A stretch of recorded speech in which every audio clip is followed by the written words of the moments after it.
Hello everyone, welcome back to my channel 777 soul tarot में आपका बहुत बहुत स्वागत है। कैसे हैं आप सब? आई होप कि आप सभी अच्छे हैं, खुश हैं, अपनी लाइफ में भी आगे बढ़ रहे हैं। तो अभी जो रीडिंग करने वाली हूँ मैं आप सभी लोगों के लिए, टॉपिक है अर्जेंट मैसेजेस। पता करेंगे डिवाइन की तरफ से आपके लिए क्या अर्जेंट मैसेजेस आ रहे हैं जो आपके लिए जानना बहुत ज़रूरी है। शुरू करने से पहले गाइज बता दूं कि ये जनरल प्रेडिक्शन है और टाइमलेस प्रेडिक्शन है। अगर आपको अपने लिए डिटेल में रीडिंग करवाना है मुझसे तो मेरे इसी आईडी के डिस्क्रिप्शन बॉक्स, मेरे इसी वीडियो के डिस्क्रिप्शन बॉक्स में आपको मेरा इंस्टाग्राम आईडी का लिंक मिल जाएगा। वहाँ जाकर आप मुझको डीएम कर सकते हैं। प्राइजेस और डिटेल सब कुछ डिस्क्रिप्शन बॉक्स में मेंशन है, तो अच्छे से पढ़कर आप मुझे कांटेक्ट करना। एंड अगर क्लासेस ज्वाइन करनी है तो भी आप मुझे मेरी आईडी पर, इंस्टाग्राम आईडी पर कांटेक्ट कर सकते हैं। चलिए अब देखते हैं कि आपके लिए क्या अर्जेंट मैसेजेस आ रहे हैं एंजल की तरफ से, यूनिवर्स की तरफ से। Let's see. Pay time, true devotion and faith, live for now, law of karma, the joy of friendship, eternal bond, we have flow with the rhythm, and we have surrender.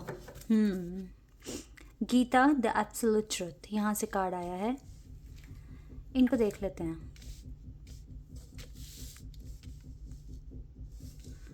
चलिए start करते हैं और देखते हैं कि ये क्या क्या कार्ड्स हैं। पे टाइम, मेरे पास 2 बार ऐसे कार्ड आए हैं जो कि मुझे ये दिख रहा है, पे time and law of Karma. यहाँ पे भी पे for your deeds. It means आपकी लाइफ में अगर अच्छा टाइम आया हुआ है तो भी ये आपका कुछ पुराना कर्म है जो आपको बेनिफिट्स दे रहा है। और अगर कुछ टफ सिनेरियो में आए हुए हो या फिर एवरेज सिचुएशन भी है, इट मीन्स कुछ ना कुछ पे टाइम चल रहा है। ये जो टाइम आपका आया हुआ है इसमें जो भी आपने पास्ट एक्शंस लिए हैं उसी के बिहाफ पे आपको रिजल्ट मिल रहा है। तो इस अगर कुछ डिफ़िकल्टीज़ फेस कर रहे हो, इट मीन्स आप अपना कुछ ना कुछ कर्मा पे कर रहे हो, तो इससे घबराते नहीं हैं। अगर ये पे होके ख़त्म हो रहा है तो बहुत अच्छी बात है, ठीक है। इसके बाद जो टाइम आएगा वो अच्छा आएगा आपकी लाइफ में। और अगर आप अच्छा टाइम इस टाइम फेस कर रहे हो, खुशियाँ मिल रही है, ठीक है, पॉजिटिविटी मिल रही है, तो भी कुछ ना कुछ आपका पास्ट एक्शन है जो आपको यहाँ पर बेनिफिट कर रहा है। लेकिन एक चीज़ ध्यान रखना, अगर अभी आप खुश हैं तो इस कर्मा को, अच्छे कर्मा को, पे योर डीड्स है ना, लॉ ऑफ कर्मा वाला जो कॉन्सेप्ट है उसको अपने माइंड में रखकर ही आगे के एक्शंस लें, सो दैट आपको कभी डिफ़िकल्टी फेस ना करनी पड़े। क्योंकि जितना अच्छा आपका कर्म होगा उतनी डिफ़िकल्टीज़ कम होती जाती है और ब्लेसिंग्स मिलती है इंसान को, ठीक है। तो जैसे कि यहाँ पे आया है true devotion and faith, it means कि आप एक अच्छे डिवोटी हैं अपने भगवान के और आप हर चीज़ अच्छे से कर रहे हो, अच्छे कर्म क्रिएट कर रहे हो, ठीक है, कुछ ना कुछ ऑफर भी करते हो नीडी पर्सन को। तो a humble offering to God is greater than any material wealth.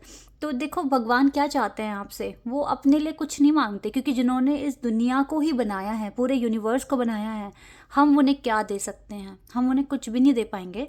लेकिन हम अगर किसी ऐसे इंसान का भला कर दें जो अपना भला नहीं कर सकता, कोई बुज़ुर्ग आदमी, कोई अनाथ बच्चा, किसी को कुछ खाना खिला दें, जानवरों के लिए कुछ कर दें, ठीक है, तो इस चीज़ से भगवान बहुत खुश होते हैं कि देखो ये इंसान ना मेरे जैसा बनने की कोशिश कर रहा है। लाइक मैं दुनिया का भला चाहता हूँ, तो ये मेरा डिवोटी भी दुनिया का भला चाहता है और कुछ ना कुछ अच्छा काम करने की कोशिश कर रहा है, कुछ ना कुछ वॉलंटियर वर्क कर रहा है, या कोई एनजीओ स्टार्ट कर लिया, नहीं स्टार्ट कर सकते तो किसी एनजीओ को चैरिटी में कुछ कर दिया यार, कुछ डोनेट कर दिया, है ना।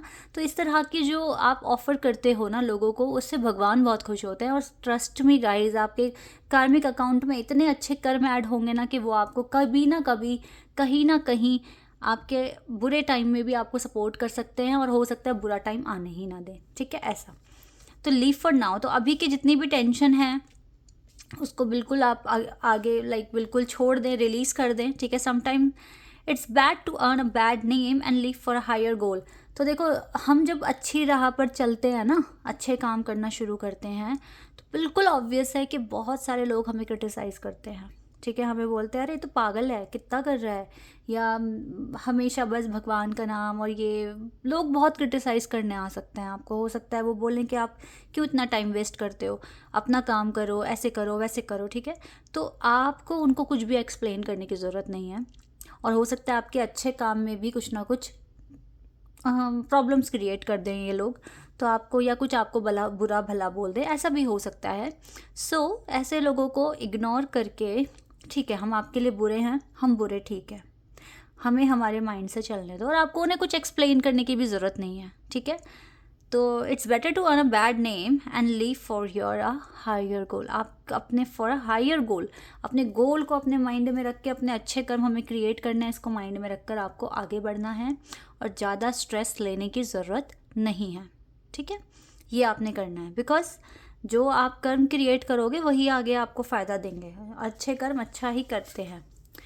The joy of a friendship, friendship is the biggest gift, nurture your friends and friendship. अगर आपकी ज़िंदगी में भगवान ने अच्छे दोस्त भेजे हैं या आपके वेल विशर्स भेजे हैं, प्लीज़ उनका भी ध्यान रखें, उनसे अच्छे से बात करें। अगर कभी वो आपसे नाराज़ हो जाए तो उनको मनाने की कोशिश करें, ये नहीं कि उनसे नाराज़ होकर आप बैठ जाएं, क्योंकि अपनी फ्रेंडशिप को जितना नर्चर करोगे वो उतनी ज़्यादा पनपेगी और ज़्यादा स्ट्रॉन्ग होगी, आपका बॉन्ड और ज़्यादा अच्छा होगा। इसमें आपके लव्ड वन भी हो सकते हैं, आपका पार्टनर भी हो सकता है इसमें, ठीक है। Eternal bond, merge your self in him and you will find a life time of Joy and eternal bliss. मैंने ना ये खुद से भी रियलाइज़ किया है कि जो भगवान के बहुत क्लोज होते हैं ना, वो ज़्यादा देर तक परेशानी में रहते नहीं हैं। हो सकता है क्योंकि देखो हम सारे इंसान हैं और हमारे अंदर बहुत सारे इमोशंस होते हैं, तो हमें कभी कभी जैसे कुछ हमारे अकॉर्डिंग नहीं हो रहा तो हम घबरा जाते हैं, हमें रोना आ जाता है ना, और हम थोड़ा टेंशन में आ जाते हैं। लेकिन जो ट्रू डिवोटी हैं, जिन्होंने अपने आप को मर्ज कर लिया है अपने परमात्मा के साथ, आई डोंट थिंक सो कि वो बहुत लंबे टाइम तक इस एनर्जी में रहते हैं कि रो रहे हैं, परेशान हो रहे हैं, घबरा रहे हैं। भगवान उन्हें संभालते हैं, ठीक है, और उनको इतना अच्छे से उनको विश्वास दिला देते हैं बिना कुछ कहे कि आगे सब कुछ अच्छा हो जाएगा, मेरे हाथ में सिचुएशन है, इस तरीके से। तो 1 या 2 दिन मैक्सिमम, उसके बाद आप बिल्कुल नॉर्मल हो जाते हो, क्योंकि आपका जो एक रिलेशनशिप है डिवाइन के साथ वो बहुत स्ट्रॉन्ग हो चुका है। दैट इज़ वाई आप जॉय फील करना शुरू कर देते हो, एक एटर्नल ब्लिस आपको फील होती है। तो ये भी एक चीज़ है। और फिर आप क्या सोचते हो कि चलो भाई फ्लो विद द रिदम, जैसा हो रहा है होने दो, जैसा चल रहा है चलने दो, हमें तो बस अपने भगवान पे और ख़ुद पर विश्वास है, जो वो हमें देंगे, जैसी भी ब्लेसिंग्स चाहे लेसन्स, वो सब एक्सेप्टेबल है। इस तरीके से आप सोचना शुरू कर देते हो। So allow the things to take their rightful position, और आप यही सोचते हो कि चलो अपने आप ठीक हो जाएगा, समय अपने आप बदल जाएगा, भगवान की कृपा है हमारे साथ, भगवान का फेवर है हमारे साथ, सब अच्छा हो जाएगा, ठीक है। सो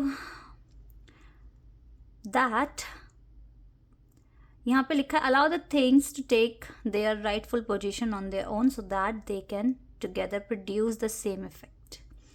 डू नॉट जज anything but flow with the tide. तो आप यही सोच रहे होगे ना इस टाइम पे, अगर आप देखो भगवान के साथ एक कनेक्शन फील करते हो कि चलो सारी चीज़ें अपने आप नेचुरली सॉल्व हो जाएगी, हमें बस हौसला रखना है, हिम्मत रखनी है, अपने काम सारे करने हैं, और बाकी रेस्ट जो भी है, जो भी रिजल्ट मिलना है वो हमारे भगवान की मर्जी, वो हमें जो भी देंगे। हम अच्छा कर रहे हैं, हम बढ़िया कर रहे हैं, हम हार नहीं मान रहे हैं, यही हमें करना है, और इसके अलावा हम कुछ नहीं कर सकते। बाकी वो हमें क्या सोच रहे हैं हमारे बारे में, क्या हमें बनाना चाहते हैं, वो उनकी मर्जी, ठीक है। सरेंडर, तभी हम लोग सरेंडर भी कर देते हैं और कोशिश करते हैं कि एक स्ट्रेस फ्री ज़िंदगी जीना शुरू कर दें, अच्छे से अपनी ज़िंदगी में हर सिचुएशन में खुशियाँ इकट्ठा करने की कोशिश करें, खुश रहने की कोशिश करें, और अपने इस जो भी टाइम, जैसा भी अच्छा बुरा जैसा भी है, उसमें हम न्यूट्रल रहें। तो ये सरेंडर करते हो तभी ऐसा हो पाता है। तो यही सारी गाइडेंस है आपके लिए। अभी अगर कुछ अच्छा फील कर रहे हो, अच्छा टाइम देख रहे हो तो भी कर्म है, बुरा टाइम देख रहे हो तो भी वो आपका पास्ट कर्म है। कर्म देखो एक लंबे समय तक चलता नहीं है, लंबे समय तक चलता नहीं है, वो भी ख़त्म होता है, ठीक है। तो अगर अच्छा कर्म का फल मिल रहा है वो भी एक दिन ख़त्म होगा, बुरे कर्म का फल मिल रहा है वो भी एक दिन ख़त्म होगा। तो दैट इज़ वाई हमें हमेशा अपना एक्शन, हमें हमेशा अपना कर्मा करते रहना चाहिए। अच्छा कर्म करोगे तो अच्छा मिलेगा, बुरा कर्म करोगे तो ऑब्वियसली पनिशमेंट मिलेगी। तो अभी आपके हाथ में है, क्योंकि आप सब बहुत मैच्योर हैं, आप सभी को पता है कि आपको क्या करना चाहिए। तो बहुत अच्छे तरीके से समझदारी से अपने आगे के काम कीजिए, और डिवाइन आपके ऑल द टाइम साथ मुझे दिखते हैं। तो क्योंकि इतने अच्छे अच्छे कार्ड्स आए हैं आपके लिए, इतनी अच्छी आपके लिए गाइडेंस आई है यहाँ पर, तो ये सारी चीज़ें आपको करना है, ओके। अगर कोई मैसेज है, कोई क्वेश्चन है आपके माइंड में तो आप पूछ सकते हो, अभी देख लेते हैं।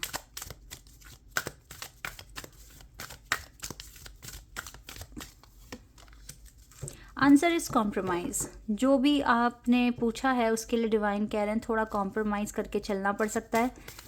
ठीक है, अगर थोड़ा कॉम्प्रोमाइज़ किया तो फिर आगे क्या होगा ये भी हम पूछ लेते हैं डिवाइन से अभी।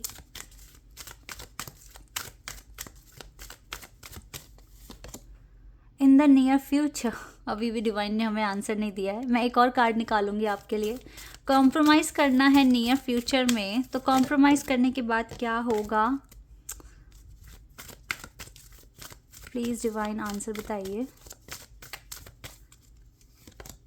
No need to worry. इसका मतलब आप थोड़ा सा कॉम्प्रोमाइज़ करके चलें। नियर फ्यूचर में थोड़ा सा कॉम्प्रोमाइज़ करना पड़ सकता है, लेकिन टेंशन की बात नहीं है। जब डिवाइन खुद कह रहे हैं नो नीड टू वरी, तो मीन्स कुछ अच्छा ही है आगे, लेकिन अभी थोड़ा सा सफरिंग, थोड़ा सा कॉम्प्रोमाइज़ करके चलना पड़ सकता है। ठीक है, ये आ रहा है आपके लिए। इट्स ओके, कोई बात नहीं। जो भी है वो नियर फ्यूचर में थोड़े से टाइम के लिए ही होगा, क्योंकि नियर फ्यूचर है ना। ठीक है, तो जल्दी ही कॉम्प्रोमाइज़ करके टेम्परेरी सिचुएशन है ठीक हो जानी है। और डिवाइन ने बोला है नो नीड टू वरी, तो means no need to worry at all, just surrender. ठीक है, जो आपके लिए आई है ये रीडिंग, अगर आप पूरी देखोगे तो ये 3 कार्ड बहुत सही बताए हैं, क्योंकि हमें उन्होंने बोला है कि सरेंडर करने के लिए। तो इस सिचुएशन में अगर आप सरेंडर करके चलोगे तो बढ़िया रहेगा। ठीक है, तो no need to worry. Near future में जो भी हो रहा है, just focus on your karma guys. आपका कर्म बहुत इंपॉर्टेंट है आपको आगे बढ़ाने के लिए और सही आउटपुट आपको देने के लिए। Okay, this is your reading. I hope कि आपके साथ रेजोनेट हुई हो, आपको पसंद आई हो। अभी के लिए बस इतना ही। Bye bye, take care.